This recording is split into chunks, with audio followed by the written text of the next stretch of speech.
Hello, everyone. Welcome back to the lecture of time series.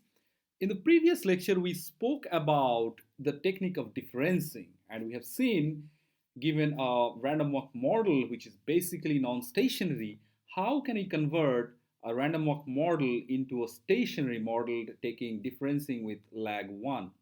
Now, that is a technique that is applicable, and we need to see what are the different types of trains we have and what sort of differencing technique that we use to actually obtain series which are without a trend. So basically, the whole idea of this differencing and the whole idea of making a time series amenable for mathematical treatment is to remove the trend that the time series has. All right, so that's what we are going to see. So basically the idea is, before we actually do the detrending part, we need to understand what sort of trend are existing in the time series model, right? Okay, so the first thing I will do is we start with the previous model that we actually were working with. So the model was a random walk model where we did something like this. Again, I'll repeat the same model. This is a random walk model without a drift, and I write epsilon t. All right. Now, what I do here is I simply subtract the value of in the time series at tth period minus value of the time series in the t minus 1th period, so that we can only have constant terms of the error terms. All right.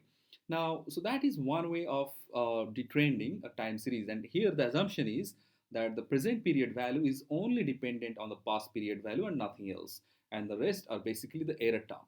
Now, actually, there could be different types of trend that we will see in reality, and these trends could be uh, actually manifested in a function of time. Okay, so here it is not really a function of time, it is really uh, basically a it's basically a function of the past period value, right? So I can have, in this equation I can write something like a coefficient to it also,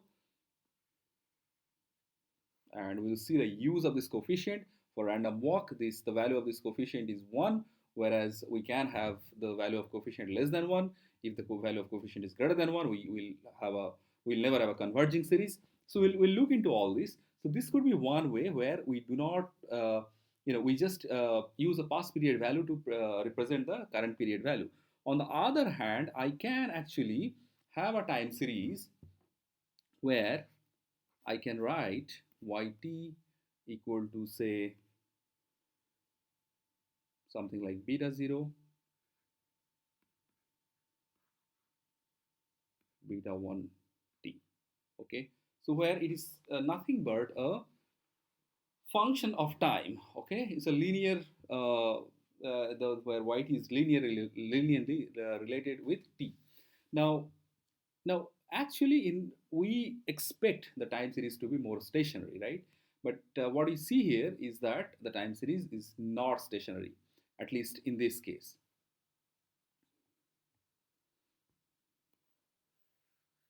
because it is linearly increasing with time, right?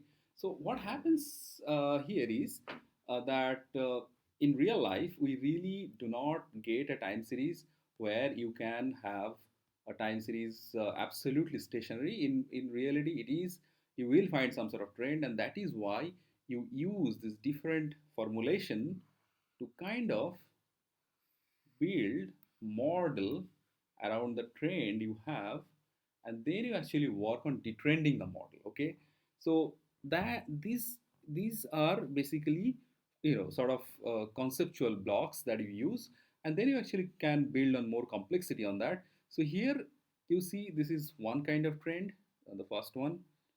So let me write down with a different color. Let me write down, this is equation 1, and this is my equation 2. Okay, so first let me deal with the equation 2 part, because this is actually somewhat easier to understand. If I have a time series which is like just a function of t, it will look something like this. Okay, so I can have this depending on the beta coefficient. I will have the slope of this line. Okay, I mean, I can have my actual time series looking like this, but the trend is more like this along the straight line. Okay, so here the equation is yt equal to beta 0 plus beta 1 t. Okay, it can also be a nonlinear equation, like I can have yt equal to beta 0 plus beta 1 t or beta 2 t square. Okay, so I can have all these forms, but here you see the actually you can determine the value of yt given a particular time, right? So it is not, it has a some deterministic component. You can also think of a time series where it is more of a seasonal, right? So where suppose I'm talking about weather, so I can write something like, say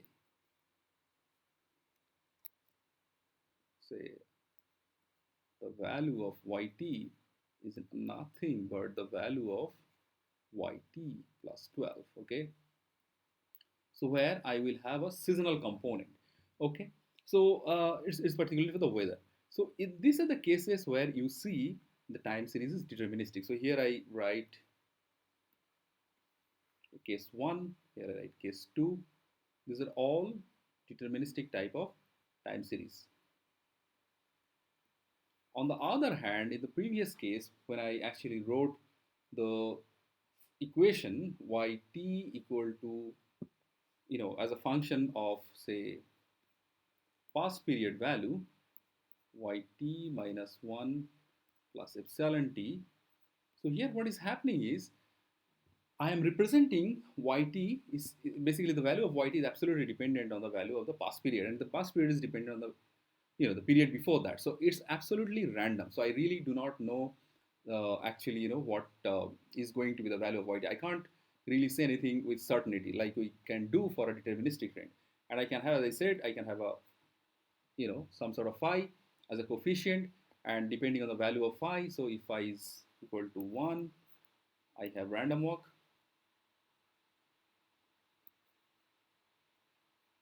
Random walk model. If phi less than 1, we will see it's a AR1 process. We'll talk about it later on. And if phi greater than 0, it's basically a converging time series. So we really can't work with that. Okay, so we always have phi 1 or less than 1. If phi greater than 1, we have a, use a different color, we have a diverging time series. Diverging series. Diverging series. Okay, so don't we really can't do much with the diverging series.